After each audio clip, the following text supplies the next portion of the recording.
Assalamualaikum warahmatullahi wabarakatuh. Yang terhormat, para guru serta saudara-saudaraku yang saya banggakan. Bayangkan sebuah kisah tentang dua sahabat, Andi dan Budi, yang sedang mengerjakan proyek kampus yang sangatlah penting. Namun menjelang presentasi, Budi menemukan kesalahan data. Andi berkata, "Sudahlah, biarkan saja. Tidak ada orang yang akan tahu tentang hal ini."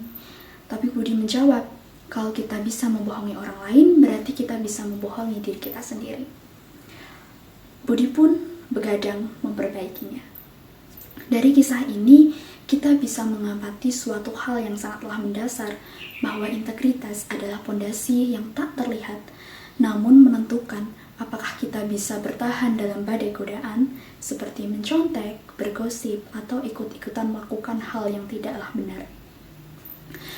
Saudara-saudaraku, hampir setiap hari kita menghadapi ujian Andi dan Budi versi kita sendiri. Mungkin ketika kita menemukan uang jatuh, sementara tidak ada seorang pun yang ada di sekitar, atau ketika kita dihadapkan pada pilihan, mencontek untuk mendapatkan nilai yang lebih bagus, atau mungkin tidak mencontek tetapi hasilnya mungkin biasa saja. Atau mungkin ketika kita dihadapkan atau kita berada di grup yang membicarakan keburukan orang lain dan kita harus memilih ikut nimbrung atau mengingatkan untuk berhenti.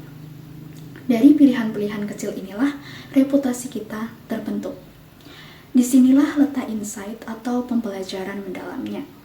Integritas bukan suatu hal yang kita pamerkan, melainkan konsistensi antara nilai yang kita ucapkan dengan tindakan yang kita lakukan saat tidak ada orang lain yang melihat. Integritas adalah bahasa yang universal. Tanpa integritas, kepercayaan sebagai modal utama dalam pergaulan sulit dibangun. Integritas adalah modal pergaulan yang sangatlah berharga. Mengapa integritas sangatlah berharga? Pertama, integritas membangun kepercayaan. Tanpa trust, hubungan apapun itu akan rapuh. Lalu kedua, integritas memberi kedamaian batin. Ketika kita jujur dan konsisten, hidup kita ringan, menjadi lebih ringan karena tidak ada kebohongan yang harus kita sembunyikan. Lalu yang ketiga, integritas menciptakan lingkaran pergaulan yang sehat. Kita akan dikelilingi oleh orang-orang yang menghargai kejujuran.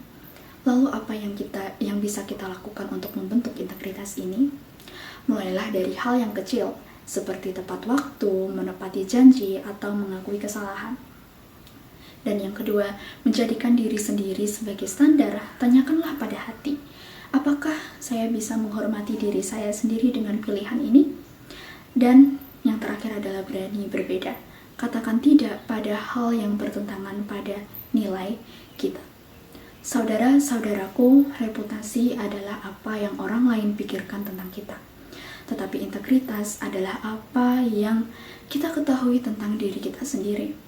Mari kita jadikan integritas sebagai kompas dalam setiap langkah kehidupan kita. Kejujuran mungkin tidak selalu membuat kita populer, tetapi kejujuran akan membuat kita dipercaya. Dan menjadi pribadi yang bisa dipercaya adalah kekuatan super yang sesungguhnya. Wassalamualaikum warahmatullahi wabarakatuh.